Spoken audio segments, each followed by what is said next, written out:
নবীজির ডান পাশে আবু বকর, বাম পাশে ওমর, ডাইনে বামে সব সাহাবীরা যখন নাকি পয়গম্বরের উটের সাথে চলতেছে আর সবাই দুরূদ পড়তেছে, নবীজির উপরে দুরূদ পড়তেছে। ওটটা চলতে চলতে যায় সমতল ভূমি দিয়া চলতে চলতে যায় একটু পাহাড়ের উপরে উঠে গেল। পাহাড়ের উপরে উঠে দোতলা বাড়ির সামনে ওটটা হাঁটু গেড়ে বসে গেল। নবীজি ওটের লাগাম ধরে টান দেয়, উঠে উঠে না, আবার জোরে টান মারে, উঠে উঠে না, আবার টান মারে, উঠে উঠে না। আল্লাহর নবী বুঝতে পারলেন জোরে টাইনা আমি উটটাকে উঠাইতে পারি না, অতএব এই উটটা এখানে বসে গেছে। নবীজি সব সাহাবীদেরকে বলল, এই বাড়ির মালিককে তোমরা খুঁজে নিয়ে আসো, মনে হয় ওট এখান থেকে উঠবে না, আমরা সবাই এই বাড়ির মেহমান হয়ে যাব।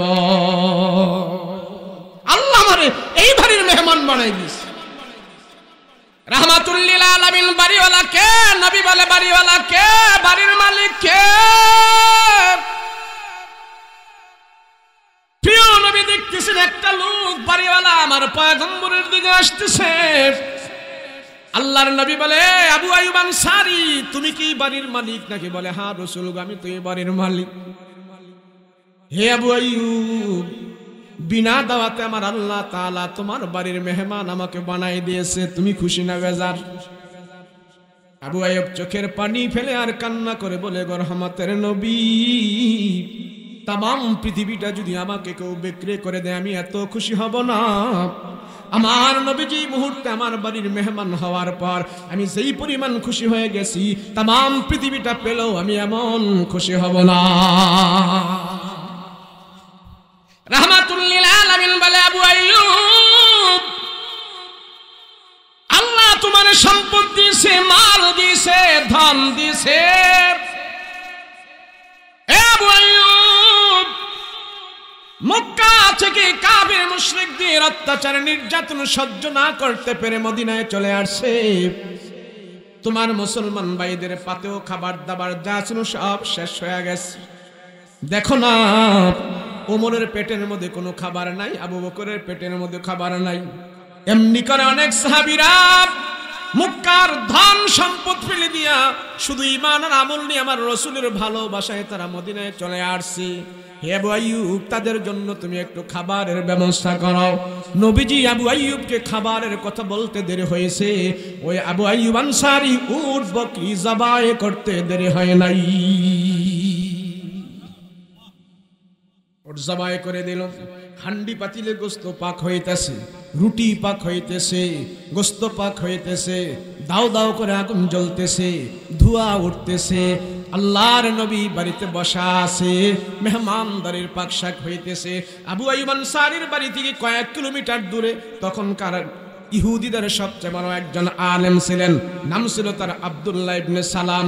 ওই আব্দুল্লাহ ইবনে সালাম তিনটা কিতাবের হাফেজ ছিলেন, তাওরাতের হাফেজ, জাবুরের হাফেজ, ইনজিলের হাফেজ। এই তিন কিতাবের হাফেজ আব্দুল্লাহ ইবনে সালাম সে গাছের উপরে উইটা বড় আলেম, ইহুদিদের বড় আলেম। গাছের উপরে উইটা খেজুর গাছ পরিষ্কার করতেছে। ঘাসের উপরে উঠার পর দেখতেছে আবু আইয়ুব আনসারীর বাড়ির দিকে ধোঁয়া উঠতেছে, ধোঁয়া উঠতেছে। সে মনে করেছে সেখানে মনে হয় কোনো বিপদ সংকেত, আগুন লেগে বাড়িঘর সব পুরো সারকার হয়ে যাইতেছে। গাছের উপর থেকেই তার ছাত্র ভক্তবিন্দুর দিকে বলল, ওই আবু আইয়ুব আনসারীর বাড়ির দিকে যাও তোমরা, কয়েক কিলোমিটার দূরে তার বাড়ি, সেখানে যাও তোমরা, দেখো মনে হয় কোনো বিপদ সংকেত।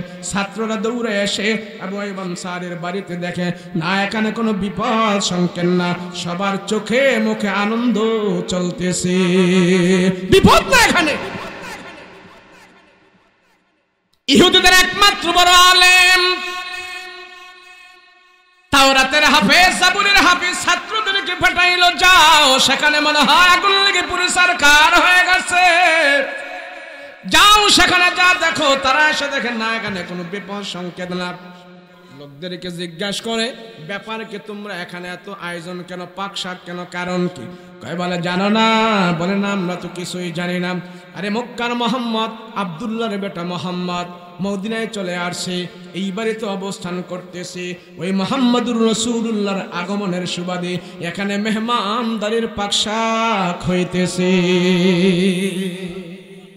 ওই ইহুদি ছাত্ররা বলে, আর বলো কি, মুহাম্মদ মদিনায় চলে আসছে? বলে হ্যাঁ।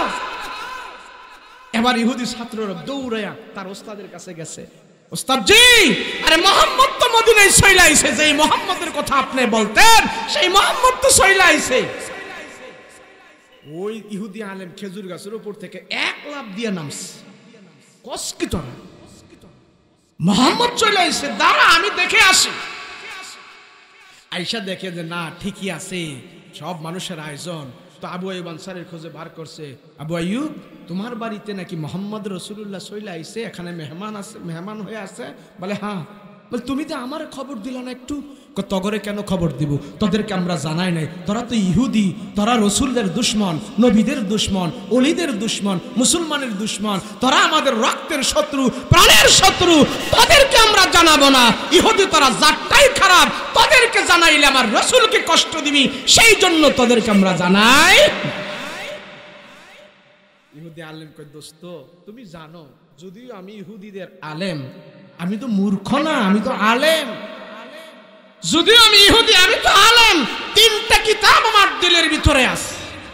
কয়টা কিতাব? তাওরাত, জাবুর, ইনজিল। তুমি আমাকে একটু সুযোগ দাও, আমি মুহাম্মদ রাসূলুল্লাহকে এক নজর দেখতে চাই। তোকে দেওয়া হবে না, তোরা জাত খারাপ, ইহুদি তোরা ভালো না। রাসূল যখন আবু আইয়ুব আনসারীর কাছে, সে খুব অনুনয় বিনয় করতেছে, দুস্থ দুস্থ তোমার হাতে ধরে এক নজর শুধু আমি মুহাম্মাদের সাথে দেখা করব। সে বলে না। অনেক অনুনয় বিনয় করার পরে আবু আইয়ুব আনসারী বলে ঠিক আছে, তুমি যেহেতু ইহুদিদের বড় একজন আলেম, তুমি এখানে দাঁড়াও, আমার রাসূল থেকে আমি অনুমতি নিয়ে আসি, নবী যদি বলে তোমাকে যেতে আমি নিয়ে যাব, এর আগে না। এর দাঁড় করে নবীজির কাছে গেছে, ইয়া রাসূলুল্লাহ, মদিনার ইহুদিদের সবচেয়ে বড় যিনি আলেম রাসূল, উনি আসছে আপনার সাথে দেখা করতে।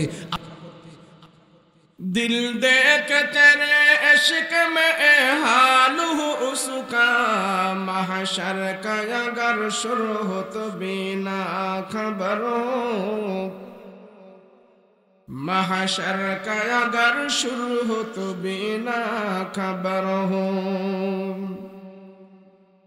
माँ दर्द जहाँ गैर खुदा यार नदारिम,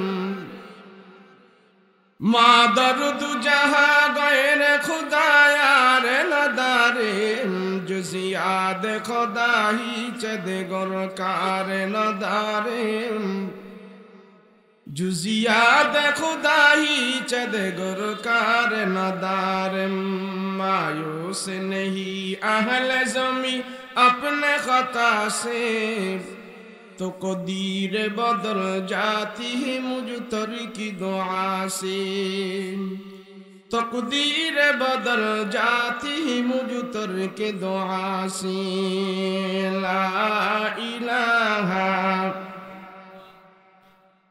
ला इलाहा इल्लल्लाह, ला इलाहा ला इलाहा इल्लल्लाह, ला इलाहा इल्लल्लाह, ला इलाहा इल्लल्लाह, ला इलाहा इल्लल्लाह, मुहम्मदुर रसूलुल्लाह सल्लल्लाहु। জান্নাতুল উলুম ইসলামিয়া মাদ্রাসা ও এতিমখানা, আল ইহসান ইসলামিয়া মহিলা মাদ্রাসার ওয়াজ দোয়ার মাহফিল। আজকের মাহফিলের মোহতারাম শ্রদ্ধাভাজন সভাপতি অধ্যাপক ডক্টর শহীদুল ইসলাম সাহেব, যিনি আলোচনা করবেন আমার পরে, বিশেষ বক্তা মাওলানা নাজমুল হাসান সাকিবি সাহেব, সম্মুখপানে উপবিষ্ট দিনদার মুত্তাকি পরহেজগার ভাইয়েরা, পর্দার অন্তরালে অবস্থানরত আমার সাদ্দিয়া মা বোনেরা, আল্লাহ পাকের দরবারে কালেমাত শুকর আদায় করছি, বলি আলহামদুলিল্লাহ। রব্বুল ইজ্জত আমাকে আপনাকে দুনিয়ার সমস্ত কাজ থেকে ফারেক করে, মায়া করে, দয়া করে, আপন করে, রহমতি বরকতি নজর দিয়ে কোরআন ও হাদিসের আলোচনা শুনবো এবং বলবো। সেই সুবাদ আল্লাহ পাক আমাকে আপনাকে এখানে একত্র করেছেন। এই একত্র হওয়াটা যেন আল্লাহর দরবারে কবুল হয়। সকলে বলুন আল্লাহুম্মা আমিন। আল্লাহ যারে ভালোবাসে, পছন্দ করে, মহব্বত করে, তাকেই আল্লাহ পাক নেক কাজের মধ্যে শামিল করে রাখে। আমি আপনি এখানে বসেছি, এই মুহূর্তে সবচেয়ে বড় একটি নেক কাজে আমরা অংশগ্রহণ করেছি। যতক্ষণ আমি আপনি এখানে বসে থাকব, 1 ঘন্টা হোক, 2 ঘন্টা হোক, 3 ঘন্টা হোক, আধা ঘন্টা হোক, আমার আজকের 1-2 ঘন্টা সময় 50, 60, 70 বছরের হায়াত থেকে আজকের মাহফিলের 2 ঘন্টা আল্লাহর দরবারে গুনাহমুক্ত হয়ে পৌঁছে যাবে।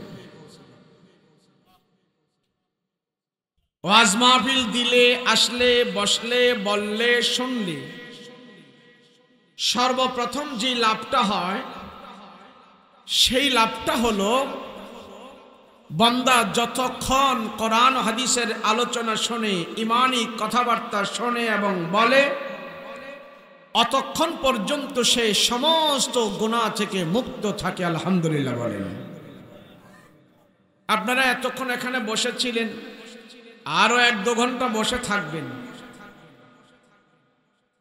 আপনারা মাহফিল শোনেন, বলেন তো মাহফিলে বসে কেউ গুনাহ করে?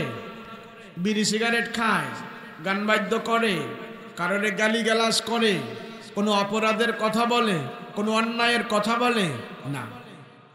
আল্লাহ এবং আল্লাহর রাসূলের কথা বলে, কোরআন সুন্নাহর কথা বলে। যতক্ষণ বান্দা কোরআন সুন্নাহর কথা বলে এবং শোনে, অতক্ষণ পর্যন্ত সে সমস্ত গুনাহ থেকে মুক্ত থাকে। কথা বলেন ঠিক কিনা? সেজন্য এই মাহফিলগুলো, কোরআন সুন্নাহর এই দর্সগুলো হলো আল্লাহ পাকের পক্ষ থেকে বিশেষ রহমতের স্থান।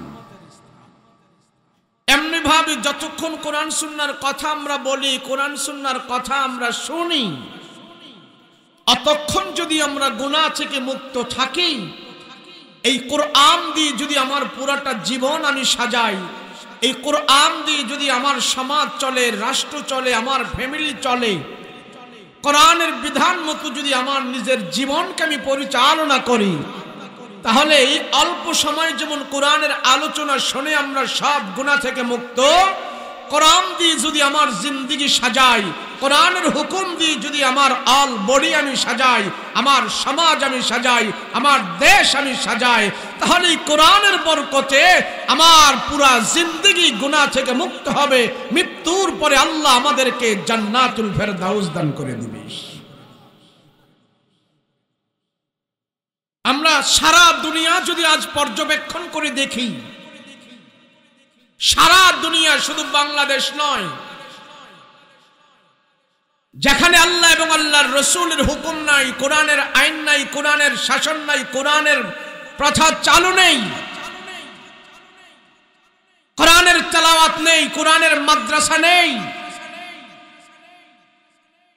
ওই মানুষগুলোর দিকে যদি আমরা তাকাই, তাহলে আইয়ামে জাহেলিয়াতের গন্ধ তাদের থেকে আমরা পাই। আইয়ামে জাহেলিয়াতকে আমরা কেন উদাহরণ দিই? আইয়ামে জাহেলিয়াতের কথা যুগ যুগ ধরে মানুষ কেন স্মরণ করে?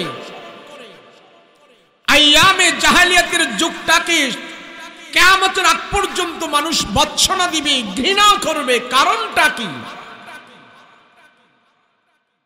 কারণ হইল ঈসা আলাইহিস সালাতু ওয়াস সালাম থেকে আমাদের নবী পর্যন্ত 600 বছরের এখানে একটা গ্যাপ ছিল।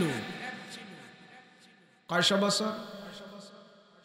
মনে রাখবেন, 600 বছর।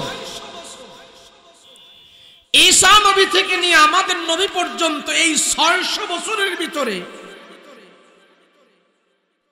কোন মানুষকে বয়ান করে বুঝানোর মতো লোক ছিল না। এই 600 বছর আল্লাহকে চেনার জন্য, বুঝার জন্য কোনো মাহফিল ছিল না, খতিব ছিল না, মসজিদ ছিল না, আসমানি গ্রন্থের তালিম ছিল না, শাসন ছিল না, সুব্যবস্থা ছিল না। না থাকার ফলে ঈসা আলাইহিস সালাতু ওয়াস সালাম থেকে নিয়ে আমাদের নবী পর্যন্ত এই 600 বছরের ভিতরে ওই মানুষগুলো, তাদের শিক্ষা ছিল, ক্ষমতা ছিল, টাকা ছিল, পয়সা ছিল, দুনিয়ার সব কিছু ছিল। এত কিছু থাকার পরেও আসমানি ইলম না থাকার কারণে, আল্লাহর ওহী প্রদত্ত জ্ঞান না থাকার কারণে, সব কিছু থাকার পরেও সেই মানুষগুলো আল্লাহর ভাষায় আল্লাহ তাদেরকে বলেছে, তোমরা জাহেল, তোমরা মূর্খ, তোমাদের এই যুগ, তোমাদের এই সমাজ আইয়ামে জাহেলিয়াতের সমাজে পরিণত হয়ে গিয়েছে। কয়শো বছর? জোরে বলেন, কয়শো বছর? কয়শো বছর? 600 বছর। এই 600 বছর নবী ছিল না, রসুল ছিল না, আলেম ছিল না, বক্তা ছিল না, খতিব ছিল না, মাহফিল ছিল না, কোরআন নাজিল হয় নাই। ফলে 2 পাওয়ালা মানুষের চরিত্রগুলো 4 পাওয়ালা জানোয়ারের মতো হয়ে গিয়েছে। ছোট্ট একটি বিষয় নিয়ে মারামারি লেগে যেত, গরিবের উপরে জুলুম করত, অত্যাচার করে গরিবকে দাস বানিয়ে রাখত। যার শক্তি ছিল সেই সব কিছু বাহাদুরি করত, গরিব তার ন্যায্য অধিকার ফিরে পাইত না। এমন অবস্থাটা হলো কারণ কি? তাদের কাছে আসমানি শিক্ষা ছিল না, ওহীর জ্ঞান ছিল না। ছোট্ট একটি বিষয়, এই ছোট্ট বিষয় নিয়ে তাদের ভিতরে মারামারি লেগে যেত। এই তোমার গাদা আমার ঘাটে গোসল করাইছো কে?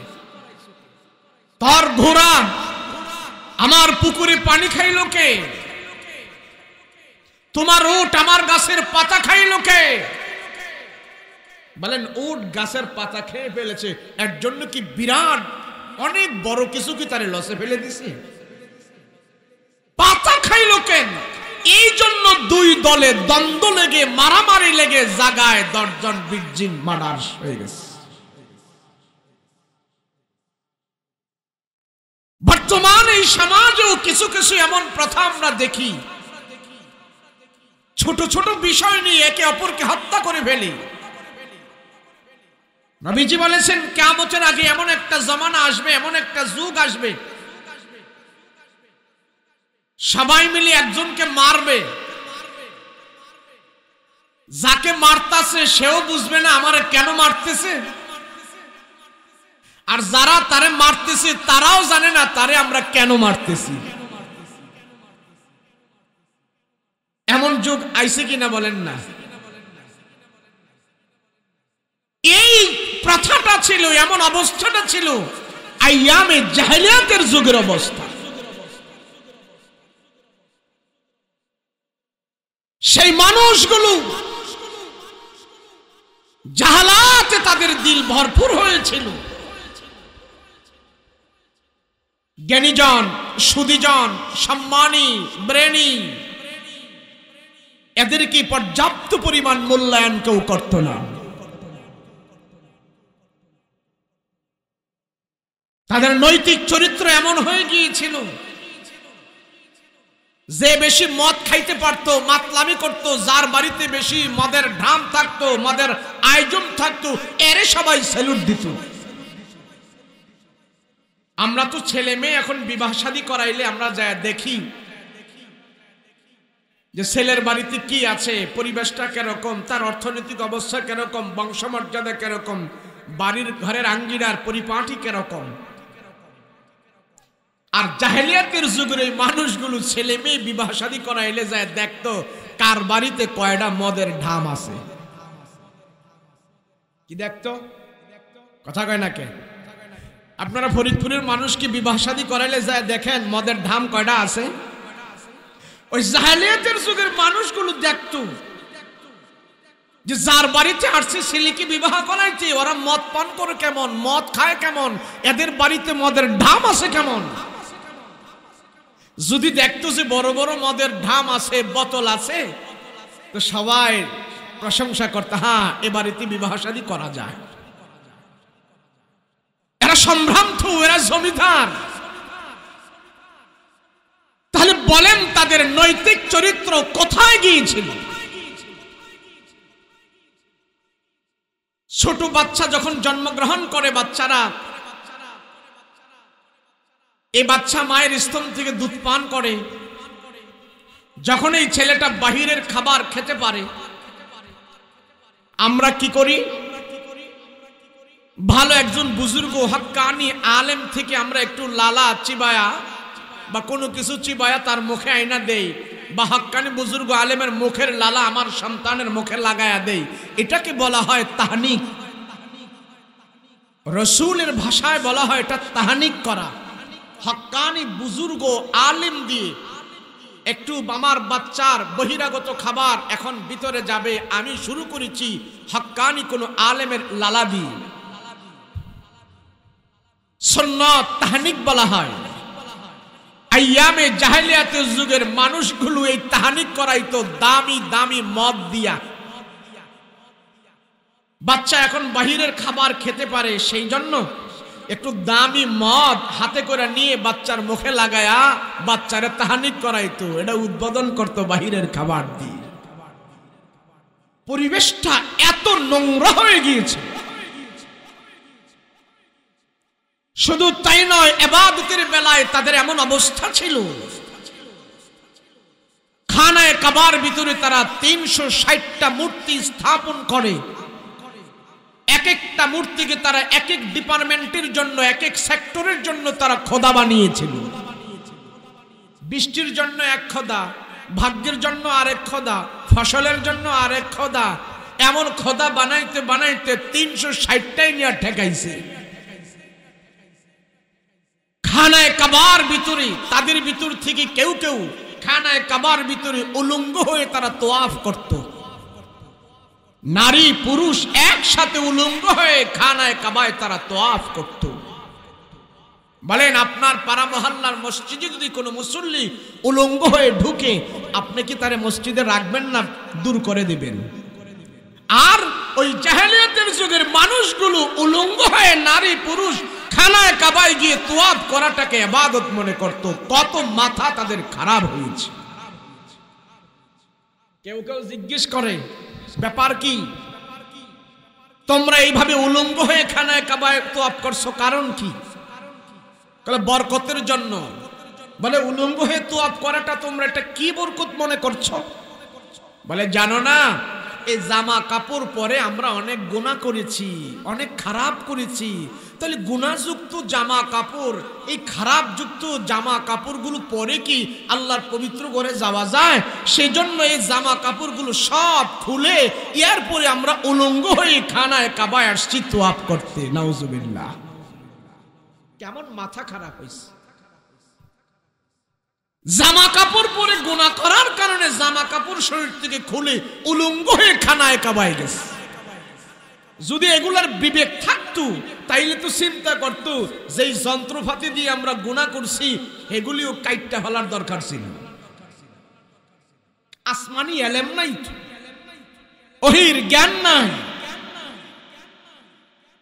এই দুরবস্থা মানুষের সেখান থেকে, এই অধপতন থেকে, এই নিষ্ক্রিয় ঘৃণিত কাজ থেকে তাদেরকে সোনার সমাজ দেখার জন্যে, সোনার মক্কা মদিনায় পরিণত করার জন্যে, সেই মানুষগুলোকে আদর্শবান করার জন্যে, এই মক্কার এই জাহেলদেরকে সৎপথে পরিচালনা করার জন্যে আল্লাহ পাক বেছে নিয়েছেন এখনই আমার প্যারা হাবিবকে এই সমাজে দিতে হবে, আমার রসুলকে এই সমাজে এখনই প্রেরণ করতে হবে। ওই অসভ্য সমাজে, ওই জাহেলের সমাজে আল্লাহ দু জাহানের সর্দার, সর্দারে দু আলম মুহাম্মদুর রাসূলুল্লাহ সাল্লাল্লাহু আলাইহি ওয়াসাল্লামকে আল্লাহ প্রেরণ করেছেন। সেই সমাজে প্রেরণ করে রসুলকে নবুয়তি দিয়ে দেয় নাই, নবীজিকে দুনিয়াতে আসার পরে নবী হিসাবে ঘোষণা করে নাই। ওই দুষ্টদের সমাজে, ওই জাহেলদের সমাজে এক এক করে 40 বছর সেখানে পদার্পণ করিয়ে আমার আল্লাহ 40 বছরের পরে এরপরে ঘোষণা দিলেন, মুহাম্মদ ও আমার নবী, এখন আপনি আমার কথা বলতে থাকেন। কেন? 40 বছরের ভিতরে কাফের মুশরিকরা দেখেছে মুহাম্মদুর রাসূলুল্লাহর দুই ঠোঁটের জবান থেকে ছোট্ট একটি মিথ্যা কথাও কোনোদিন বের হয় নাই। নবীজি সেই সমাজে খাওয়া দাওয়া করেছে, চলাফেরা করেছে, হাট বাজার করেছে, বিবাহ শাদী করেছে, সমাজ পরিচালনা করেছে, বিচার কাজ করেছে, সব করেছে। আবু জাহেল বড় নেতা ছিল, কিন্তু তারা আবু জাহেলকে দিলে প্রাণে অ্যাকসেপ্ট করত না, দিল দিয়ে আবু জাহেলকে তারা ভালোবাসতো না। কিন্তু আমার রসুল তখন এত বড় নেতা ছিল না, একজন সচ্চরিত্রবান, নিষ্ঠাবান, ন্যায় নীতিবান মানুষ ছিলেন। আর ন্যায়ের কারণে, বিশ্বস্ততার কারণে মক্কার সব মানুষ আমার রাসূলুল্লাহকে আমানতের ব্যাংক হিসাবে ব্যবহার করেছে। এখন তো আমাদের টাকা পয়সা বেশি হয়ে গেলে নিরাপত্তার জন্য আমরা ব্যাংকে যায় রাখি। ইসলামী ব্যাংক আছে, আল আরাফা ব্যাংক আছে, এই ব্যাংক আছে, সেই ব্যাংক আছে। তখনকার মানুষের এমন নিরাপত্তার কোনো ব্যাংক ছিল না। তাদের দিনার, দিরহাম, আশরাফি মুদ্রা এগুলি জমা করার জন্য আমার রাসূলুল্লাহকে তারা আমানতের ব্যাংক হিসাবে ব্যবহার করেছে। আবু জাহেল নেতা ছিল, কেউ তার কাছে 2 টাকা দিয়ে জমা রাখতো না। কেন? তারা জানে আবু জাহেলের কাছে যদি টাকা টোকা রাখি এটার ফেরত পাবো না, ওই রাক্ষসে নিজের মনে করে খাইয়া ফেলবে।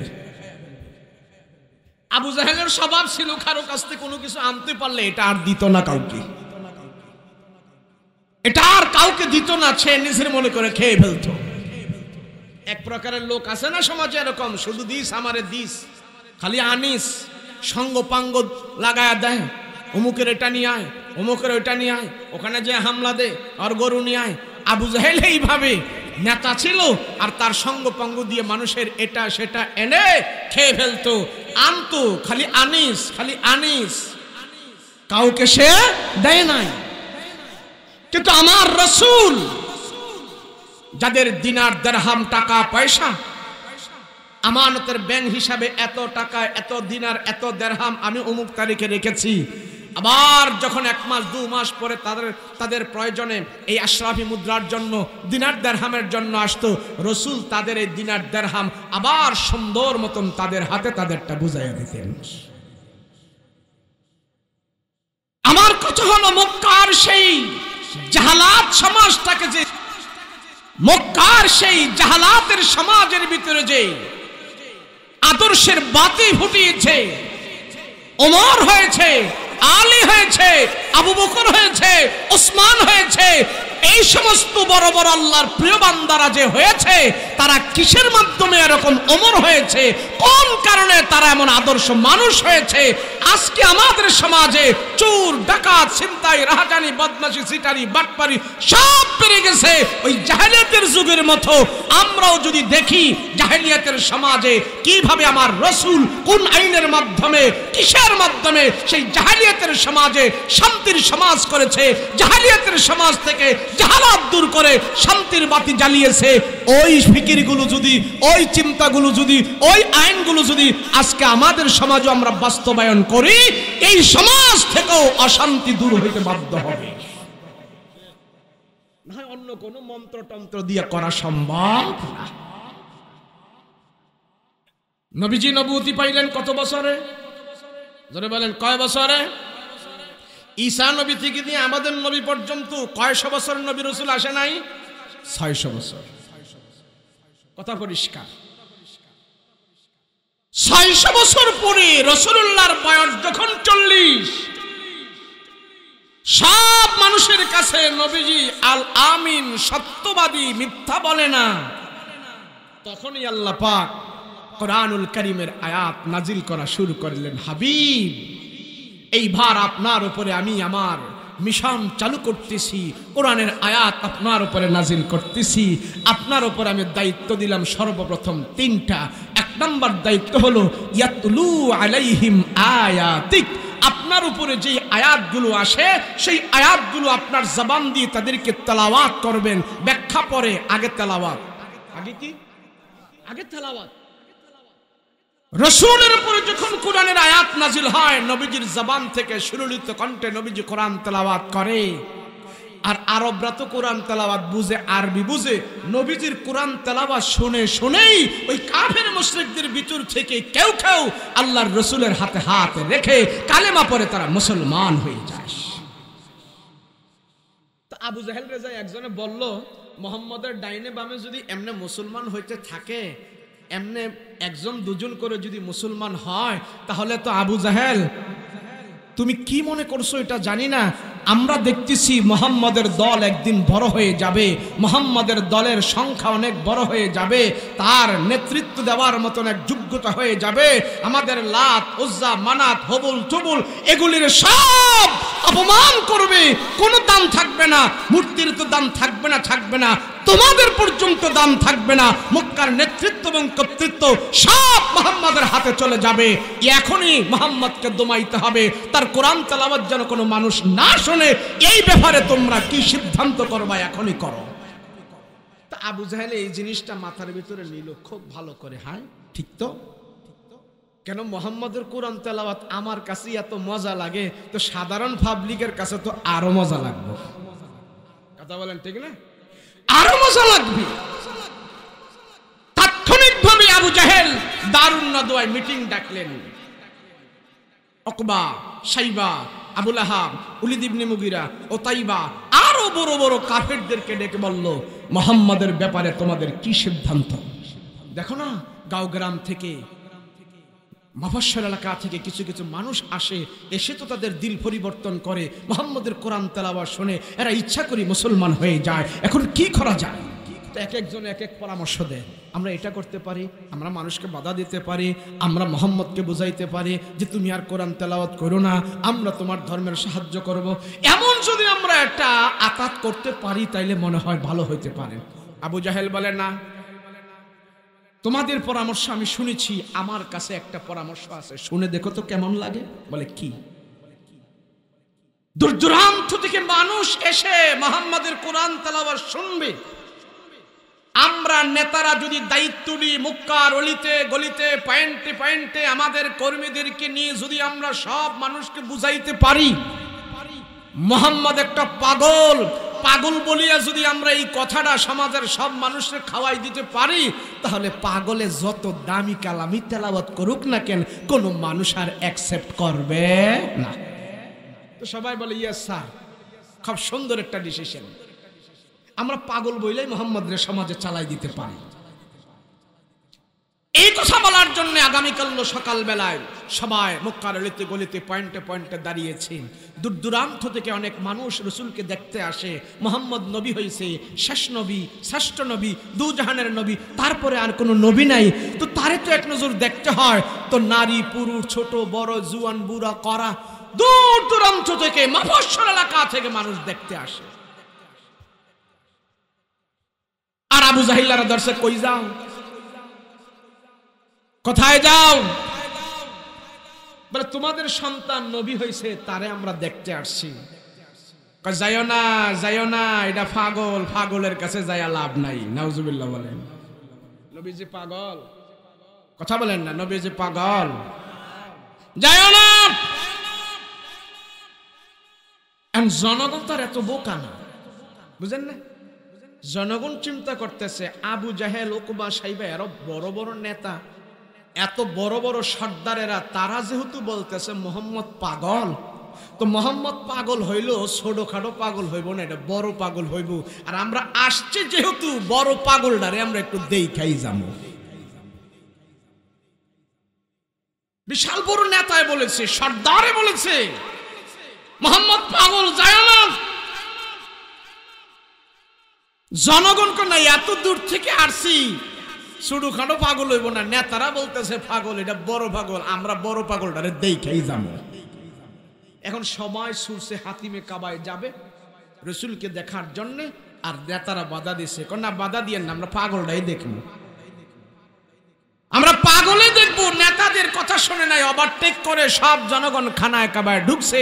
এরা ঢুকে দেখতেছে আমার রসুল আল্লাহর কালাম হাতে নিয়ে খানায় কাবার সামনে নবীজি কোরআন তেলাওয়াত করতেছে, আর আমার রসুলুল্লাহর চেহারার আলো খানায় কাবার দেয়ালের মধ্যে যায় লেগেছে। নবীজির চেহারার আলো দিয়ে পুরাটা দেয়াল আলোকিত হয়ে আসে। এখন একজন অপরজনকে বলে ব্যাপার কি? আবু জাহেলরা বলল মোহাম্মদ পাগল, কিন্তু পাগলের চেহারা কি এত সুন্দর হতে পারে? পাগলের চেহারা থাকবে ফ্যাকাশে, চুলগুলো আলো জালো, জামা কাপড় ভাড়া সেটা, কিন্তু মোহাম্মদের চেহারাই তো বলে এটা পাগল নয়। আচ্ছা, চেহারা দ্বারা আমরা পাগল পাইলাম না, দেখি মোহাম্মদ কি তেলাওয়াত করে। যদি পাগল হয়ে থাকে তাহলে তো তেলাওয়াতের আগামাতা ঠিক থাকবে না। কেননা আপনাদের এই বাজারে পাগল আয় না মাঝে মাঝে, একবার বাংলা কয়, আবার হিন্দি কয়, আবার ইংরেজি কয়, কয় কি কয় না, একবার গান গায়, আবার গজল গায়, একবার আলমতি, আবার হিন্দি, একটা বেতাল অবস্থা থাকে। দাড়ি কমা ঠিক নাই, আগাগোড়া ঠিক নাই। মোহাম্মদ যদি পাগল হয়ে থাকে, দেখি সে কি তেলাওয়াত করে, তেলাওয়াতেরও আগামাতা ঠিক থাকবে না, দাড়ি কামা ঠিক থাকে না পাগলের। এখন সব জনগণ স্তব্ধ হয়ে দাঁড়িয়েছে আমার রসুলের জবান থেকে আল্লাহর কালামের তেলাওয়াত শোনার জন্য। বিসমিল্লাহির রাহমানির রাহিম।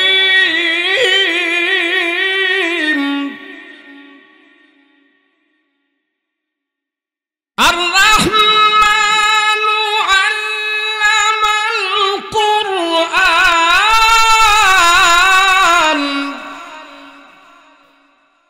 খালাকাল ইনসানা আল্লামাহুল বায়ান।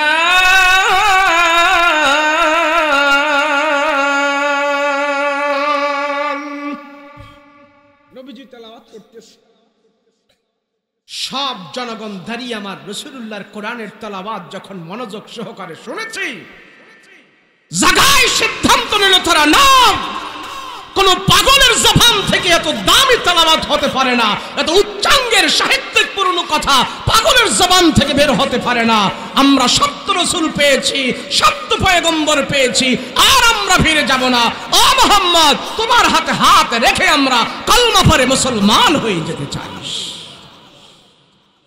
তাদের ভিতর থেকে কেউ কেউ মুসলমান হয়ে গেল।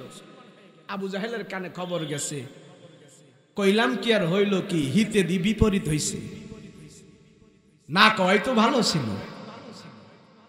আরে হইল কি? আবু জাহেলের মাথা কি এখন গরম না নরম? আরো গরম, এমন গরম হইছে। আবার দ্বিতীয় দফায় মিটিং ডাকছে, কি ভালো মুহাম্মদকে এইভাবে ছেড়ে দেওয়া যায় না, আমাদের নেতাদের কথা কোনো জনগণ শোনে নাই, কি করবা? এক একজন এক এক পরামর্শ দেয়। আবু জাহেল বলেন আর কারো পরামর্শ নয়, আমাদের নেতাদের কথা জনগণ শুনবে না, নেতাদের কথা জনগণ খায় নাই।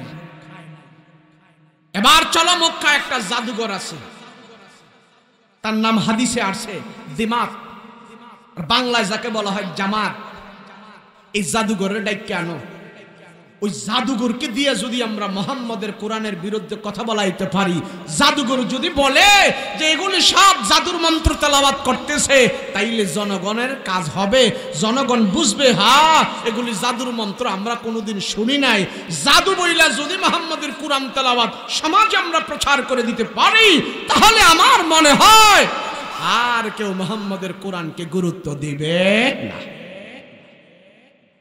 বলেন এত বিরোধিতা কইরা কি কোরআনরে ঠেকাইতে পারছে? এবার জাদুঘরের ডাইকে আনছে, আমরা তোরে কিছু বুলি শিখাইয়া দেবো, এই বুলিগুলো মক্কার জনসাধারণ করে বহিরাগত মানুষ যারা মক্কায় আসে তাদের কাছে তুই বলবি, আর বিনিময় ঘুষ অনেক কিছু তোরে দিমু, দিনার দেড়হাম মুদ্রা তোরে দিমু, তুই খাইয়া দেয় তোর নাতি বুলা 14 গোষ্ঠী খাইয়া ও কমবো না। তো দালাল তো দালাল, ওই টাকা পাইছে এখন খুশি।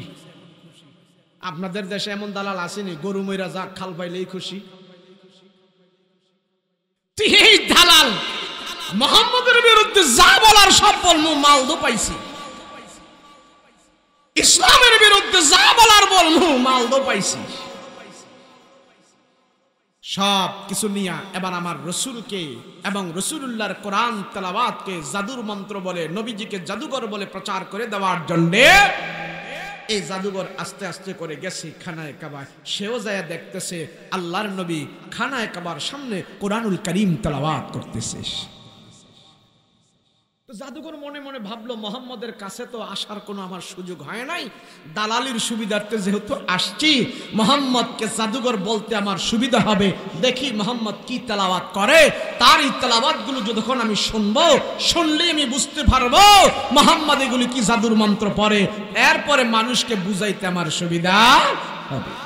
তো জাদুঘর নবীজির পাশে দাঁড়িয়ে আছে আর রসুল কোরআন তেলাওয়াত করতেছে। আমার নবী রাহমাতুল লিল আলামিন পয়গম্বর খানায় কাবার সামনে আল্লাহর কালাম খুলি খুলি তেলাওয়াত করতেছেন, নবীজি লম্বা তেলাওয়াত করতেছেন।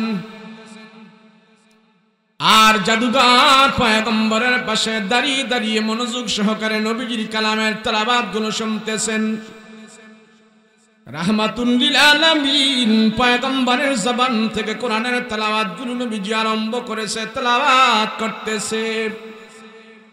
দীর্ঘক্ষণ পর্যন্ত কোরআনের তেলাওয়াত করার পর নবী যখন কোরআনের তেলাওয়াত গুলো বন্ধ করলেন, কোরআনুল কারীমের তেলাওয়াত বন্ধ করে নবীজি ঘাটে এভাবে উঁচা করে তাকাইলেন।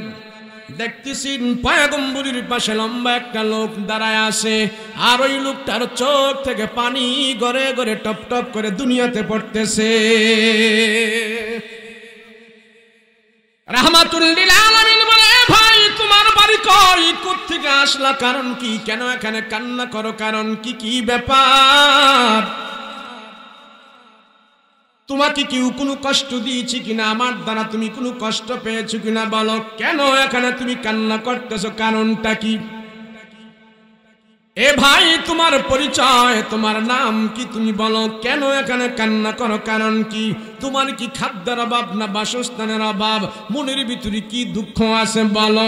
ওই লোকটা কোনো কথা কয় না, জাদুঘর কোনো কথা বলে না, শুধু কান্না করে, চোখের পানি ফেলে ফেলে কান্না করে। আল্লাহর নবী ডাক দিয়ে বলে, ভাই তোমার চোখের পানি আমি পয়গম্বর সহ্য করতে পারি না, আমি নবীজি দুনিয়ার কারো চোখের পানি দেখে সহ্য করতে পারে না, কেন তোমার চোখে পানি, কেন তুমি এখানে কান্না করো, কারণটা কি বলো, কেন তুমি কান্না করো, কারণটা কি বলো?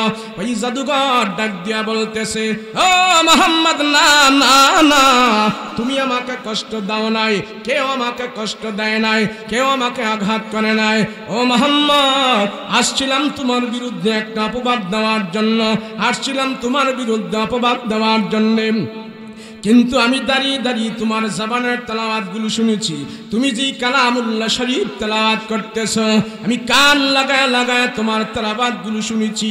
তুমি আমার নাম হয়তো শুনেছো, জীবনে কোনোদিন তোমার সামনে আসে নাই। আমার নাম হলো অমুক, আমি জাদুবিদ্যায় পারদর্শী, জাদুর অনেক মন্ত্র জানি, আমি মানুষদেরকে জাদু শিখাই, আমার দিলের ভিতরে অনেক কুফরি মন্ত্র আছে, অনেক জাদুর মন্ত্র আছে। মুহাম্মদ, আমি এত বড় জাদুঘর, আমার সব জাদুর মন্ত্র নিয়ে দাঁড়িয়ে দাঁড়িয়ে তোমার তেলাওয়াত গুলো আমি শুনেছি। আমি তেলাওয়াত গুলো শোনার পর আমার দিলের ভিতরে আমি বুঝ পাওয়া গেলাম, এগুলি কোনো মানুষের কথা নয়, কোনো কাহিনের ভাষা নয়, কোনো গণকের ভাষা নয়, কোনো কালামিস্টের ভাষা নয়। আমি বুঝে ফেলেছি তোমার জবানের তেলাওয়াত এটা তোমার আল্লাহর তেলাওয়াত, এটা আহকামুল হাকিমিনের তেলাওয়াত। আমার অন্তরের ভিতরে তোমার কোরআনের নূর ঢুকে গেছে, আমার কুফরি মন্ত্রগুলো ধুইয়া মুইসা পরিষ্কার করিয়া তোমার কোরআনের নূর এই মুহূর্তে আমার অন্তরের ভিতরে হেদায়েতের নূর হিসাবে ঢুকে গেছে।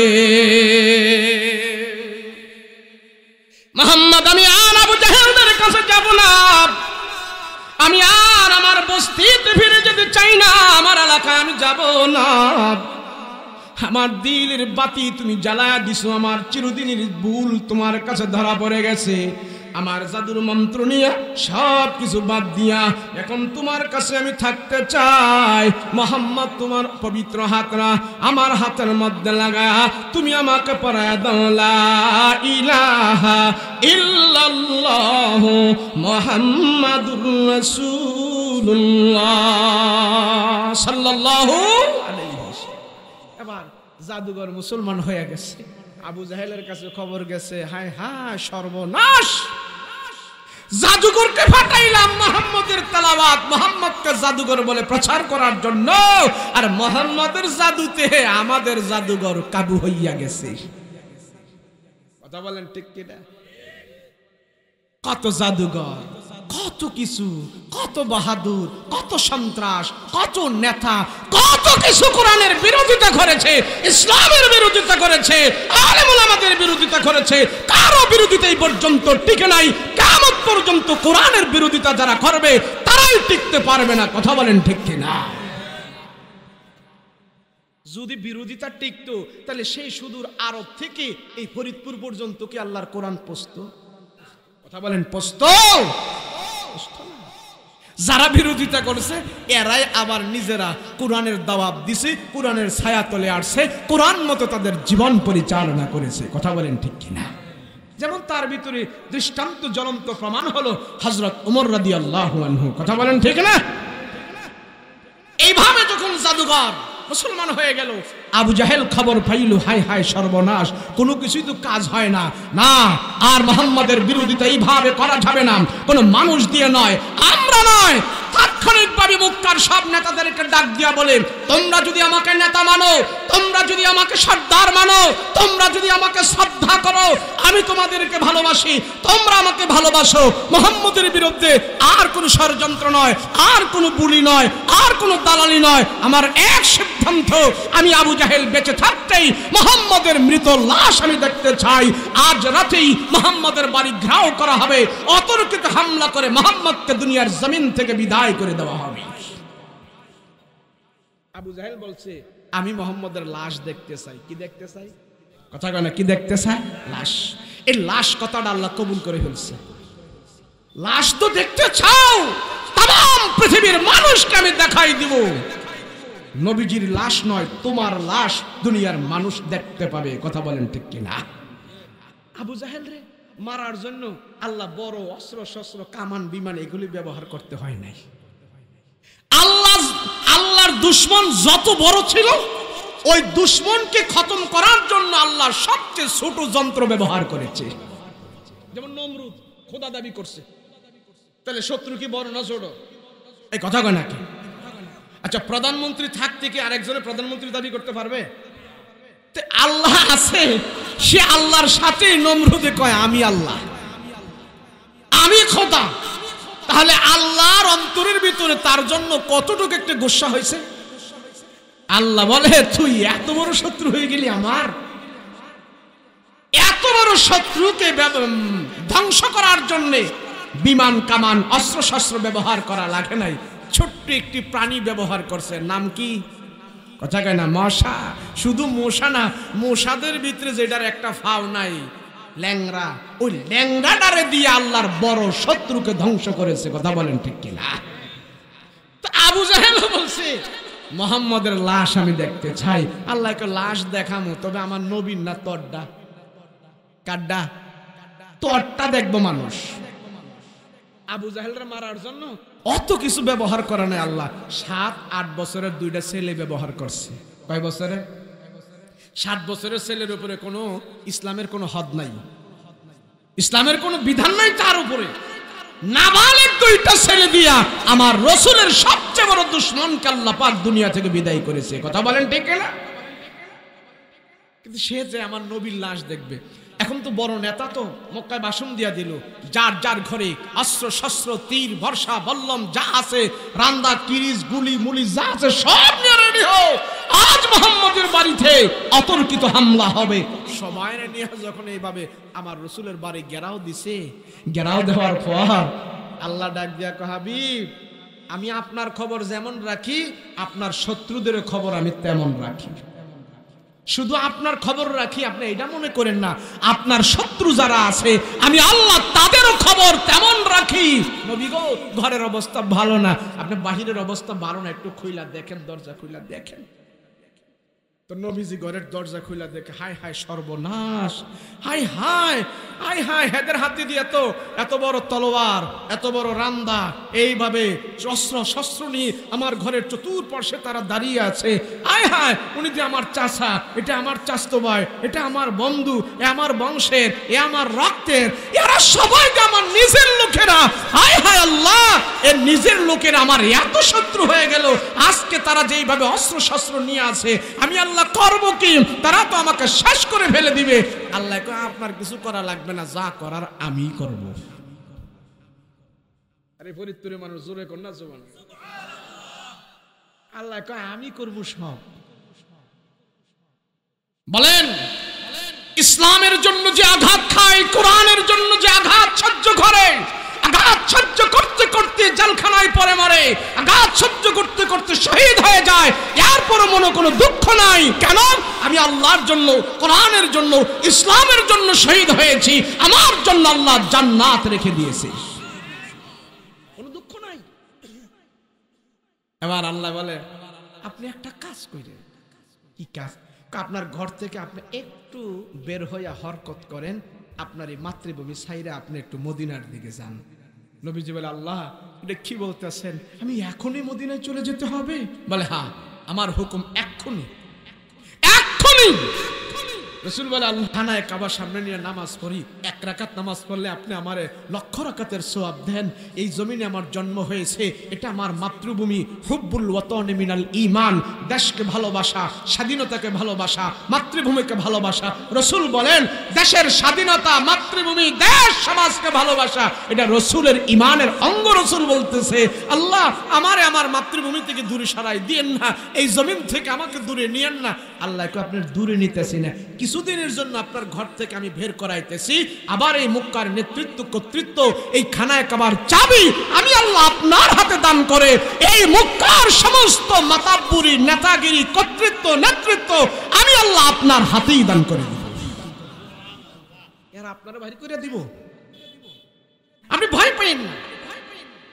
তো নবীজি খানায়ে কাবার দিকে তাকায় তাকায় কান্দে, রে কাবা তোরে ছেড়ে আমার যেতে মন চায় না, তোমাকে দেখে দেখে আমি কোরআন তেলাওয়াত করি, কত যে মজা। আমার পেটে 2 দিন 3 দিন পর্যন্ত খাবার থাকে না, ক্ষুধার যন্ত্রণায় কারো কাছে আমি কোনো খাবার চাই না। এ কাবা, ক্ষুধার্ত শরীর নিয়ে আমি তোমার সামনে যখন কোরআন তেলাওয়াত করি, খানায়ে কাবার বরকতে আর কোরআন তেলাওয়াতের বরকতে আমার পেটের 2 দিন 3 দিনের ক্ষুধা পর্যন্ত দূর হয়ে যায়। আল্লাহ এই অবস্থাটা যদি মদিনায় হয় আমি কোথায় যাব? আল্লাহ কে নবীজি আমি যদি মক্কায় আপনাকে সব ব্যবস্থা নিরসন করতে পারি, মদিনায় করতে পারবো। কথা বলেন ঠিক কিনা? আপনি যান, ওখানে যান।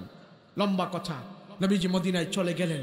মদিনায় যাওয়ার পর হিজরত শুরু হয়ে গেল। সব সাহাবীরা জেনে ফেললো, যারা যারা পারছে যা কিছু নিয়ে, পাথেয় সম্বল, খাবার দাবার নিয়ে সবাই মদিনায় গেল। মদিনায় যাওয়ার পর আমার রাসূলুল্লাহ মদিনায় যখন প্রথম পা রাখলেন, সেখানে দেখতে পেলেন ছোট্ট একটি জামাত, কিছু সংখ্যক যুবক, কিছু মধ্যবয়সী লোক আমার রাসূলুল্লাহকে রিসেপশনের জন্য দাঁড়িয়ে আছে।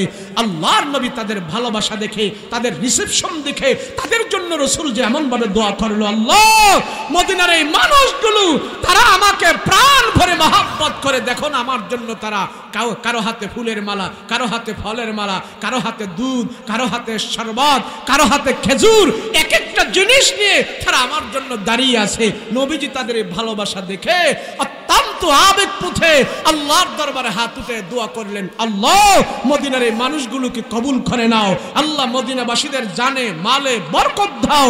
নবীজির দোয়া আল্লাহ এমন ভাবে কবুল করেছে, মদিনার জানে মালে, মদিনার সম্পদ বরকতের কথা রাসূল বলেছে। নবীজি দোয়া করা শেষ হয়েছে, ওই দিন থেকেই আল্লাহ রাসূলের দোয়া এমন ভাবে কবুল করেছে, মদিনায় যাদের কাছে 3 মাস খেজুর আসতো, যাদের কাছে 6 মাস খেজুর আসতো, রাসূলুল্লাহর আগমনের পহেলা কদম রেখে দোয়া করার পর এখন 6 মাসের আর 3 মাস নয় 12 মাস খেজুরের ব্যবস্থা হয়ে গিয়েছে। চিনলা না মক্কা, চিনছে মদিনা, কথা বলো ঠিক কিনা? আবার রাসূল তাদের জন্য দোয়া করেছে, মদিনার ভিতরে আল্লাহ পাক সমস্ত মালের ভিতরে বরকত দিয়ে দিছে, কিয়ামতের আগ পর্যন্ত মদিনাবাসী কোনোদিন দুর্ভিক্ষে পড়বে না। কিছুদিন আগে তো স্বর্ণের পাহাড় পাইছে না, আমরা দেখে আসছি, দেয়াল করে রাখছে, কাউকে যাইতে দেয় না। এখন পর্যন্ত মদিনার মানুষদের অভাব নাই আমার রাসূলুল্লাহর কদমের বরকতে। রাহমাতুল লিল আলামিন কে পাওয়ার পর মদিনার যুবকেরা সেই পয়গম্বরের কাছে দাঁড়িয়ে গেল, ইয়া রাসূলুল্লাহ, ইয়া হাবিবাল্লাহ, নবী গো, আপনার জন্য আজকে আমি দুধ নিয়ে দাঁড়াইছি। নবীজি আমার ওর থেকে আমি দুধ দহন করে আপনার জন্য নিয়ে আসছি। নবীজি নেন, আপনি দুধ পান করেন। যুবকের হাত থেকে পয়গম্বর যখন নাকি দুধের পেয়ালা এনে টান দিলেন, নবীজি এক টান দেওয়ার পর দুধের পেয়ালাটা আবার যুবকের হাতে দিয়া দিলেন, বলে, যুবক, মদিনার দুধ এমন কেন? এটা তো খাওয়ার উপযুক্ত না, পানসা পানসা লাগে। মক্কার ওট তো কত সুস্বাদু, মদিনার ওট এমন কেন আমি খেতে পারছি না, কারণটা কি? ওই যুবক চোখের পানি ফেলে ফেলে কান্না করে আর বলে, ইয়া রাসূলুল্লাহ, ইয়া হাবিবাল্লাহ, নবীজি আপনি আসবেন বলে আজ থেকে 4 দিন আগে আমি শুনেছি রাসূল গো, আজ থেকে 4 দিন আগে আমার ওর থেকে দুধ দহন করে গরম দুধ নিয়ে আপনার জন্য দাঁড়ায় রয়েছি। আজকে 4 দিন হয়ে গেল, 4 দিন পরে তো দুধ আর খাওয়ার উপযুক্ত থাকে না। রাহমাতুল লিল আলামিন, আমি ডাইনে বামে সামনে পিছনে আমার বাড়িতেও আমি যাই নাই, কখন আপনি আসবেন আর আপনার চেহারাটা কখন দেখব? গরম দুধ নিয়ে আপনার জন্য দাঁড়িয়ে আছি। রাহমাতুল লিল আলামিন তাদের এত ভালোবাসা পাইয়া ভেটপুত হইয়া তাদের জন্য দোয়া করলেন। আর তাদের ভিতর থেকে সব যুবকের আমার পয়গম্বরের হাতে ধরে বললেন, ইয়া রাসূলুল্লাহ, ইয়া হাবিবাল্লাহ, নবীজি আমরা আজকে পহেলা মেহমান আপনাকে আমাদের ঘরে বানাইতে চাই। এক যুবক এসে ডাক দেয়া বলে, রাসূল গো, আপনি আমার ঘরের মেহমান হবেন। আমার বাবা বকরির গোশত পাক করে আপনার জন্য বসে আছে, আর আমার বাবা আমাকে পাঠিয়েছে আপনাকে রিসেপশন করে নেওয়ার জন্য। নবীজি আমি এসেছি আপনাকে আমার বাড়িতে নেওয়ার জন্য।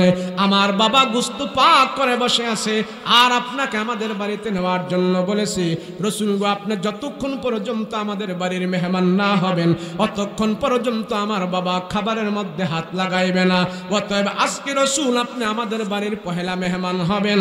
আপনি আমাদের বাড়িতে এখন চলেন, আপনাকে আমাদের বাড়ির মেহমান বানাইতে চাই।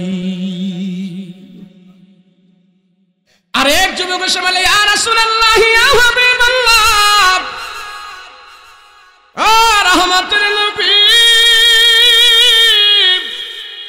আমার মা ঘরের ভিতরে আপনার জন্য চাদর বিছিয়ে রাখছে। রাসূল গো, আপনি সেই চাদরের ভিতরে বসে যায় মেহমানদারি আদায় করবেন। নবীজি আপনাকে আমার বাড়ির পহেলা মেহমান বানাইতে চাই। আরেক যুবক এসে বলে, ইয়া রাসূলুল্লাহ, ওই তো পাহাড়ের উপরে আমাদের বাড়ি, রাসূল গো, আপনি আমাদের বাড়ির পহেলা মেহমান হবেন। মদিনায় আমি গর্ব করে বলতে পারবো আমার নবীজি আমার বাড়ির পহেলা মেহমান হয়েছে। আরেক যুবক এসে বলে, ডান দিকে আমাদের বাড়ি, বাম দিকে আমাদের বাড়ি, রাসূল গো, আপনি আমাদের বাড়ির মেহমান হইবেন। মদিনার যুবকের আমার পয়গম্বরকে পেয়ে পাগল হয়ে গেছে। নবীজিকে কার বাড়িতে কে আগে নেবে, সবাই চাইতেছে পহেলা মেহমান বানানোর জন্য। আল্লাহর নবী ডাক দিয়া বলে, এ মদিনাবাসীরা, আনসার মুহাজির সাহাবীরা, আমি নবী হইলাম একজন, সবার বাড়িতে আজকে পহেলা মেহমানদারি আমি আদায় করতে পারবো না, তবে তোমাদের সবাইকে আমি মন ক্ষুণ্ণ করবো না। আমি রাসূল একটা সিদ্ধান্ত নিয়েছি, আমি মক্কা থেকে যে উট দিয়ে মদিনায় আসছি ওই উটের উপরে আমি বসা থাকবো। আনসার মুহাজির সাহাবীরা, তোমরা আমার দুই পাশে থাকবা, সবাই আমার উপরে দুরূদ পড়তে থাকবা। এই উটটা চলতে চলতে যায় যার বাড়িতে বসবে আমি রাসূল মদিনায় তার বাড়ির মেহমান হয়ে যাব। সুবহানাল্লাহ। সুন্দর সমাধান দিল। সবাই চাচ্ছে রাসূলকে পহেলা মেহমান বানানোর জন্য, এদের গর্ব।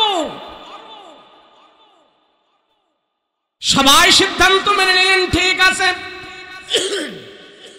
রাহমাতুল লিল আলামিন উটের উপরে বসলেন। লম্বা কথা আমি সংক্ষেপ করে বলছি। ডাইনে ভাবে আনসার মুহাজির সাহাবীরা, নবীজির ডান পাশে আবু বকর, বাম পাশে ওমর। ডাইনে বামে সব সাহাবীরা যখন নাকি পয়গম্বরের উটের সাথে চলতেছে আর সবাই দুরূদ পড়তেছে, নবীজির উপরে দুরূদ পড়তেছে। ওটা চলতে চলতে যায় সমতল ভূমি দিয়া চলতে চলতে যায় একটু পাহাড়ের উপরে উঠে গেল। পাহাড়ের উপরে উঠে দোতলা বাড়ির সামনে ওটা হাঁটু গেড়ে বসে গেল। নবীজি ওটের লাগাম ধরে টান দেয়, উঠে উঠে না। আবার জোরে টান মারে, উঠে উঠে না। আবার টান মারে, উঠে উঠে না। আল্লাহর নবী বুঝতে পারলেন জোরে টাইন আমি উটটাকে উঠাইতে পারি না, অতএব এই উটটা এখানে বসে গেছে। নবীজি সব সাহাবীদেরকে বলল, এই বাড়ির মালিককে তোমরা খুঁজে নিয়ে আসো, মনে হয় ওট এখান থেকে উঠবে না, আমরা সবাই এই বাড়ির মেহমান হয়ে যাব। আল্লাহ আমারে এই বাড়ির মেহমান বানাই দিস। রাহমাতুল লিল আলামিন বাড়িওয়ালা কে? নবী বলে বাড়িওয়ালা কে? বাড়ির মালিক কে? প্রিয় নবী দেখতেছেন একটা লোক বাড়িওয়ালা আমার পয়গম্বরের দিকে আসতেছে। আল্লাহর নবী বলে, আবু আইয়ুব আনসারী, তুমি কি বাড়ির মালিক নাকি? বলে, হ্যাঁ রাসূল, আমি তো এই বাড়ির মালিক। হে আবু আইয়ুব, বিনা দাওয়াতে আমার আল্লাহ তাআলা তোমার বাড়ির মেহমান আমাকে বানাই দিয়েছে, তুমি খুশি না বেজার? আবু আইয়ুব চোখের পানি ফেলে আর কান্না করে বলে, গো রহমতের নবী, তাম পৃথিবীটা যদি আমাকে কেউ বিক্রি করে দেয় আমি এত খুশি হব না। আমার নবীজি মুহূর্তে আমার বাড়ির মেহমান হওয়ার পর আমি যেই পরিমাণ খুশি হয়ে গেছি, তাম পৃথিবীটা পেলেও আমি এমন খুশি হব না। রাহমাতুল লিল আলামিন বলে, আবু আইয়ুব, আল্লাহ তোমার সম্পদ দিয়েছে, মাল দিয়েছে, ধন দিয়েছে। আবু আইয়ুব, মক্কা থেকে কাফির মুশরিকদের অত্যাচার নির্যাতন সহ্য না করতে পেরে মদিনায় চলে আসছে। তোমার মুসলমান ভাইদের পাতেও খাবার দাবার যা ছিল সব শেষ হয়ে গেছে। দেখো না, ওমরের পেটের মধ্যে কোনো খাবার নাই, আবু বকরের পেটের মধ্যে খাবার নাই। এমনি করে অনেক সাহাবীরা মক্কার ধন সম্পদ ফেলে দিয়া শুধু ঈমান আর আমল নিয়ে আমার রাসূলের ভালোবাসায় তারা মদিনায় চলে আসছে। হে আবু আইয়ুব, তাদের জন্য তুমি একটু খাবারের ব্যবস্থা করো। নবীজি আবু আইয়ুবকে খাবারের কথা বলতে দেরি হয়েছে, ওই আবু আইয়ুব আনসারী উট বকরি জবাই করতে দেরি হয় নাই, জবাই করে দিল। হান্ডি পাতিলে গোস্ত পাক হইতেছে, রুটি পাক হইতেছে, গোস্ত পাক হইতেছে, দাও দাও করে আগুন জ্বলতেছে, ধোঁয়া উঠতেছে। আল্লাহর নবী বাড়িতে বসা আছে, মেহমানদারির পাক শাক হইতেছে। আবু আইয়ুব আনসারীর বাড়ি থেকে কয়েক কিলোমিটার দূরে তখনকার ইহুদিদের সবচেয়ে বড় একজন আলেম ছিলেন, নাম ছিল তার আব্দুল্লাহ ইবনে সালাম। ওই আব্দুল্লাহ ইবনে সালাম তিনটা কিতাবের হাফেজ ছিলেন, তাওরাতের হাফেজ, জাবুরের হাফেজ, ইনজিলের হাফেজ। এই তিন কিতাবের হাফেজ আব্দুল্লাহ ইবনে সালাম সে গাছের উপরে উইটা বড় আলেম, ইহুদিদের বড় আলেম। গাছের উপরে উইটা খেজুর গাছ পরিষ্কার করতেছে। ঘাসের উপরে উঠার পর দেখতেছে আবু আইয়ুব আনসারীর বাড়ির দিকে ধোঁয়া উঠতেছে, ধোঁয়া উঠতেছে। সে মনে করেছে সেখানে মনে হয় কোনো বিপদ সংকেত, আগুন লেগে বাড়িঘর সব পুরো সারকার হয়ে যাইতেছে।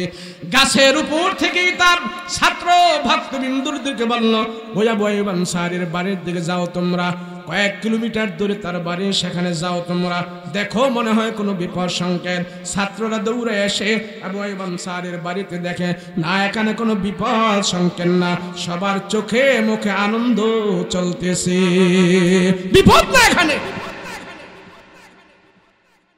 ইহুদিদের একমাত্র বড় আলেম,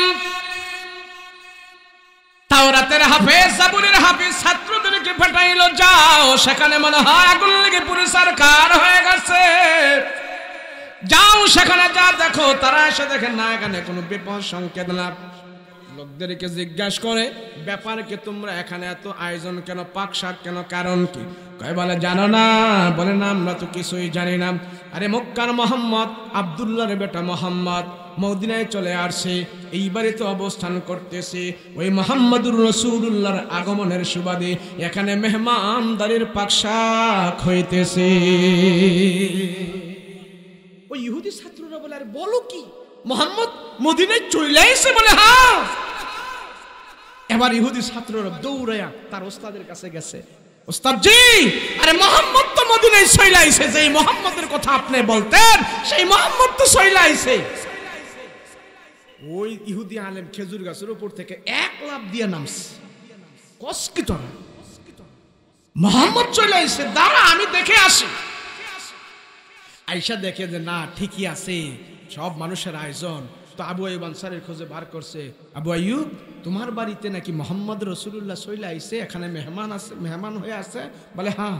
বলে তুমি তো আমার খবর দিলা না একটু? তগরে কেন খবর দিব, তোদেরকে আমরা জানাই নাই, তোরা তো ইহুদি, তোরা রসুলদের দুশ্মন, নবীদের দুশ্মন, অলিদের দুশ্মন, মুসলমানের দুশ্মন, তোরা আমাদের রক্তের শত্রু, প্রাণের শত্রু, তোদেরকে আমরা জানাবো না। ইহুদি তোরা জাতটাই খারাপ, তোদেরকে জানাইলে আমার রসুলকে কষ্ট দিবি, সেই জন্য তোদেরকে আমরা জানাই। ইহুদি আলেম কয়, দোস্ত তুমি জানো যদিও আমি ইহুদিদের আলেম, আমি তো মূর্খ না, আমি তো আলেম। যদিও আমি ইহুদি, আমি তো আলেম। তিনটা কিতাব আমার দিলের ভিতরে আছে। কয়টা কিতাব? তাওরাত, জাবুর, ইনজিল। তুমি আমাকে একটু সুযোগ দাও, আমি মুহাম্মদ রাসূলুল্লাহকে এক নজর দেখতে চাই।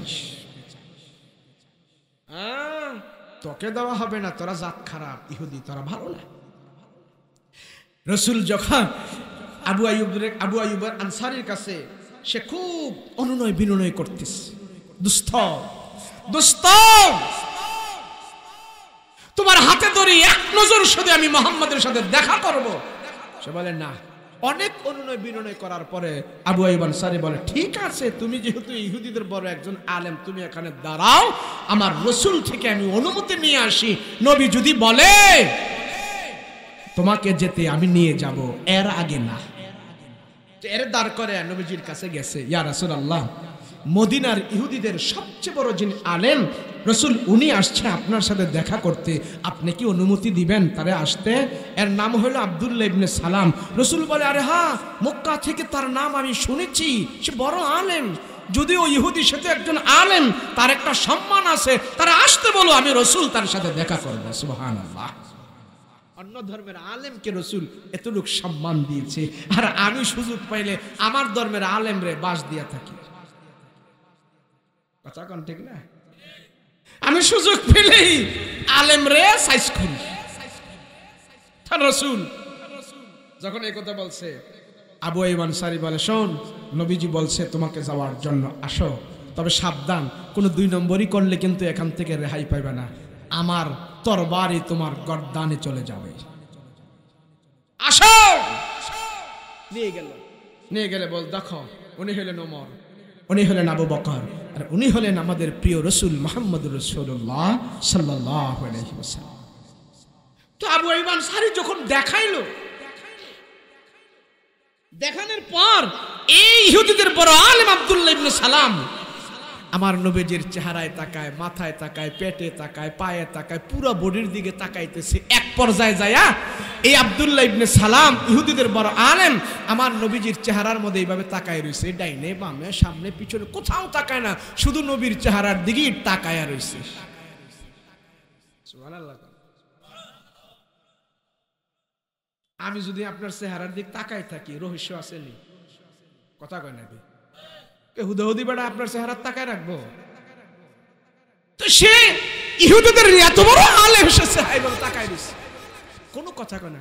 নবী বলে, আব্দুল্লাহ ইবনে সালাম, কি ব্যাপার, আমার মুখে এইভাবে তাকিয়ে রয়েছো, আমার চেহারার দিকে এইভাবে তাকিয়ে আছো, কিছু বলো, তুমি এভাবে তাকিয়ে আছো কেন, বলো না। আব্দুল্লাহ ইবনে সালাম কোনো কথাই কয় না, শুধু আমার নবীজির চেহারার দিকে এইভাবে তাকায় তাকায় টাসকি খায়া রয়েছে।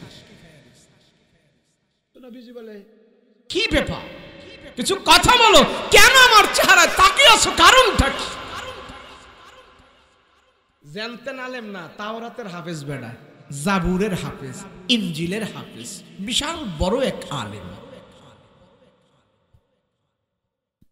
রাহমাতুল লিল আলামিন বলে, এ আব্দুল্লাহ ইবনে সালাম, আমি কোনো বুঝতে পারি না কেন আমার চেহারার দিকে তাকায় আছো, কেন বলো। এবার আব্দুল্লাহ ইবনে সালাম ডাক দিয়া কয়, রাহমাতুল লিল আলামিন, নবী গো, আমার দিলের ভিতরে তাওরাত আছে, জাবুর আছে, ইনজিল আছে। নবীজি, তাওরাত কিতাবটা পুরোটা আমার মুখস্থ আছে। ওই তাওরাত কিতাবের ভিতরে আমি আপনার বর্ণনা পড়েছি। মুহাম্মদ শব্দটা সেখানে লেখা আছে, মুহাম্মদের গুণ গান বর্ণনাও সেখানে দেওয়া আছে। রাহমাতুল লিল আলামিন তাওরাত কিতাব আমার দিলের ভিতরে পুরোটা মুখস্থ। রাসূল গো, ওই তাওরাতের ভিতরে আমি পড়েছি আখিরি জামানার নবী যে হবে মুহাম্মদ, তার নাম হবে,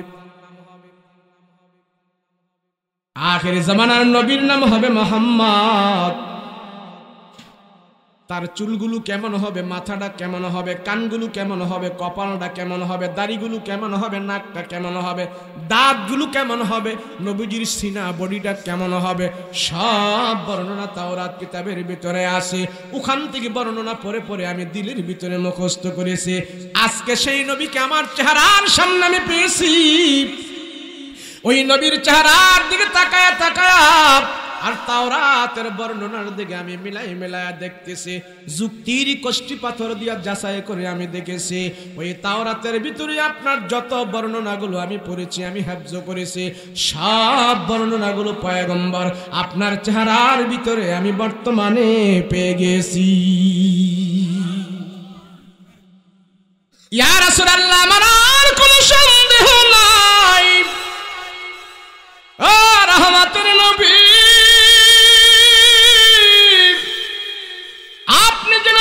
শব্দ পয়গম্বর রাসূল, আমার দিল থেকে স্বীকৃতি আসছে। রাসূল গো, আমি তাওরাত, জাবুর, ইনজিল, ফুরকান এখনো পাই নাই। আমি তাওরাত, জাবুর, ইনজিল নিয়া আমার দিল থেকে আমি বলতেছি আপনি সত্য পয়গম্বর, আমার আর কোনো সন্দেহ নাই, আর কোনো সন্দেহ নাই। এবার রাসূল বলে, যদি আমি সত্য পয়গম্বর হয়ে থাকি, তুমি আমার হাতে হাত রেখে কলমা পড়ে মুসলমান হয়ে যাও। আব্দুল্লাহ ইবনে সালাম বলে, আমি কথা দিলাম তাওরাত, জাবুর, ইনজিল, ফুরকান নিয়ে আমি আর ইহুদি ধর্মে থাকবো না। রাসূল গো, আপনার হাতে হাত রেখে আমি মুসলমান হয়ে যেতে চাই। ঠিক আছে, আব্দুল্লাহ ইবনে সালাম বলেন, আমি মুসলমান হয়ে যাব রাসূল। তবে আমার একটা কথা আপনার কাছে, আমি মুসলমান হয়ে যাব, কথা দিয়েছি। মুসলমান হয়ে যাওয়ার পর নবী কালমা পড়ে তারে মুসলমান বানাইলো। মুসলমান হয়ে যাওয়ার পর সে আল্লাহর রাসূলের কাছে কিছু রুখসত চাইলেন। কি রুখসত? যে আমার বাড়িঘর তো এখনো ইহুদিদের বাড়িতে বস্তিতে, নবীজি আমি এখনো ইহুদিদের সমাজে থাকি, এখনো তাদের থেকে আমি সব বাড়িঘর নিয়ে মুসলমানের সমাজে আসতে পারি নাই। আমি যেহেতু ইসলাম ধর্ম গ্রহণ করলাম, আপনি যেইভাবে বলেন সেইভাবে আমি মানব, শরীয়তের কোনো হুকুম আমি লঙ্ঘন করব না, পুরোপুরিভাবেই মানব। তবে বর্তমানে আপনি আমারে একটু রুখসত দেন। বলে, কি রুখসত? বলে, আমি ইহুদি অবস্থায় ওটের দুধ খাইতাম, ওটের গোস্ত খাইতাম না। তো এই প্রথাটা যদি আমি মুসলমান হওয়ার পরেও চালু রাখি, তাহলে ইহুদিরা বুঝবে আমি আব্দুল্লাহ ইবনে সালাম তাদের সাথেও আছি। এতটুকু একটু সুযোগ দিলে তাহলে ইহুদিদের সাথে চলতে আমার সুবিধা হবে, আর মুসলমান তো হয়ে গেলাম, মুসলমানদের সাথে চলতে আমার সুবিধা। আর এমন সুবিধাই তো আমরা চাই। কথা বলেন ঠিক না? কথা কই না দি? এমন সুবিধার মুসলমানই তো সমাজে বেশি। বাউল গানেরও সভাপতি, যাত্রারও সভাপতি, আবার ওয়াজেরও সভাপতি, মানে সবাই মিলে চলতে চায়। মসজিদেরও সভাপতি হতে চায়, আবার সুদের টাকাও খাইতে চায়। কথা কয় না?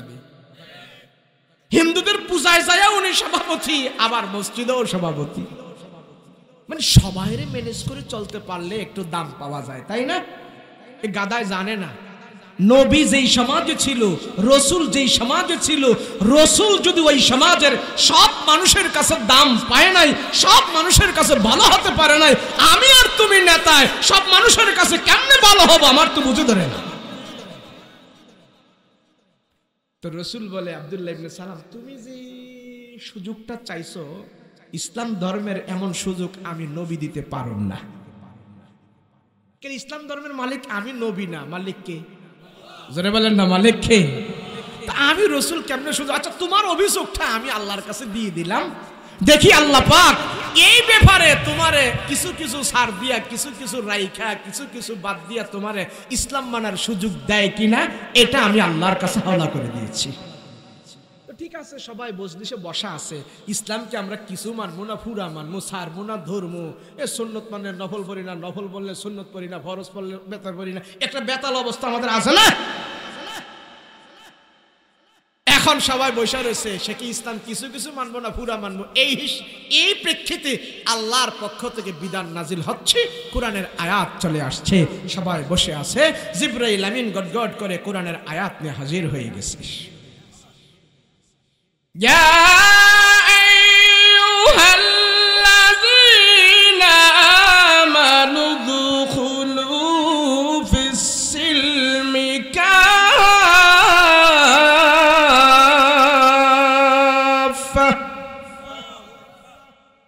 ولا تتبعوا خطوات الشيطان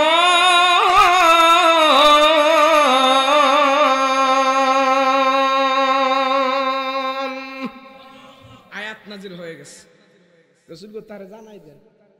হ্যাঁ, যদি ইসলামের ভিতরে ঢুকতে চায় অর্ধেক অর্ধেক ঢুকলে কাম হইব না, পুরোই ঢুকতে হইব। যদি ইসলামের ভিতরে ঢুকতে চায় পুরোই ঢুকতে হবে, অর্ধেক অর্ধেক ঢুকার দ্বারা ইসলাম যদি মানে পুরোই মানতে হবে। খাইলে পেট বইরা খা, না খাইলে দেশ চাইরা যা। অর্ধেক খাওয়ার দ্বারা পেট ভরে না, অর্ধেক দেখার দ্বারা চোখের, অর্ধেক দেখার দ্বারা তৃপ্তি মিজে না, অর্ধেক আলু সিদ্ধ হইলে এটা বর্তাও হয় না। ইসলাম যদি অর্ধেক মানি মজা আছে, ইসলাম যদি অর্ধেক মানি আল্লাহর জাহান্নাম থেকে বাঁচারও কোনো সুযোগ নাই। ফরিদপুর শহরে এক বেডারে মশায় কামড়ায়। কেডায় কামড়ায়? আপনাদের অসুবিধা হইতেছে? আমার ঘরে কিন্তু আরো মেহমান আছে, আমি এত সময় নষ্ট করতাম না, আমি খুব ভেরি টায়ার্ড, ঘুম নাই, সেজন্য আমি এখনো স্টপ করতেছি। এখন অর্ধেক ফরিদপুর শহরে মশায় কামড়ায়, এখন মশার কামড়তে বেড়ায় বাঁচার জন্য মশারি টানাইছে। মশারি টানাইয়া বেড়ায় করছে কি, মাথা খান আর দুইটা হাত অর্ধেক বডি মশারির ভিতরে ঢুকাইছে, পা গুলো বাইরে রাখছে। কথা কয় না দি? অর্ধেক মশারির ভিতরে ঢুকছে, মশার কামড় থেকে সে বাঁচতে পারবে? কথা কয় না কে? ছোট্ট একটি প্রাণী মশা, এই মশার কামড় থেকে যদি আমি বাঁচতে চাই তাহলে আমার মাজা, কোমর, ঘাড়, কাঁধ, বডি, পা, মাথা সব মশারের ভিতরে ঢুকাইতে হবে। কথা বলেন ঠিক কিনা? অর্ধেক ঢুকায় যদি মশার কামড় থেকে আমি বাঁচতে না পারি, আমি কি ইসলাম অর্ধেক মাইনা আল্লাহর জাহান্নাম থেকে বাঁচতে পারবো? বলে হুজুর ইসলাম পুরা মানে কেমনে? ইসলাম পুরা মানা সহজ, আল্লাহর আদেশ মানো, আল্লাহর নিষেধ মানো, কিচ্ছা কাহিনী শেষ। আল্লাহ আদেশ করছে, আদেশ মানো, আল্লাহ নিষেধ করছে, নিষেধটাও মানো, এটার নাম হইল ইসলাম পুরা মানা। কথা বলেন ঠিক কিনা? তাহলে ইসলাম যদি আমরা পুরা মানতে চাই, মাদ্রাসা লাগবে, মসজিদ লাগবে। কথা বলেন ঠিক না? আপনাদের এই ফরিদপুরে কোন থানা যে কয়? সদরপুর থানা। এই সদরপুর থানা আলেম ওলামা কম না বেশি? সালথা, নগরকান্দা, আরে বাবা রে বাবা, বিশাল বড় বড় এলেমের হাস্তি আল্লাহ পাক দান করেছে। কথা বলেন ঠিক কিনা? বড় বড় আলেম। যে এলাকায় আলেম আছে, যে এলাকায় কোরআনের তেলাওয়াত হয়, যে এলাকার মাদ্রাসার ছাত্ররা রাতের 3টা বাজে উঠে আল্লাহর কালাম তেলাওয়াত করে, আল্লাহ ডাইরেক্ট সেখানে আল্লাহর রহমত নাজিল করে। না হয় আমরা বাঙালিরা যে সিটার আর বাটপার, যে 2 নাম্বারই আমরা করি, আমাদেরকে খোদায় এত ভালো করে দুনিয়াতে চলার সুযোগ দিল নইলে। শুধু আমি মনে করি রাতের বেলা আল্লাহর কালাম এই জমিনে তেলাওয়াত হয়, আল্লাহর কালাম তেলাওয়াত হয়, এই তেলাওয়াতের বরকতে আল্লাহ পাক এত গুনাহ করার পরেও আমাদেরকে রহম সুযোগ দিয়ে রাখছে। কথা বলেন ঠিক কিনা? তাহলে এই তেলাওয়াত ধরে রাখতে আমরা চাই কিনা? কথা বলেন চাই কিনা?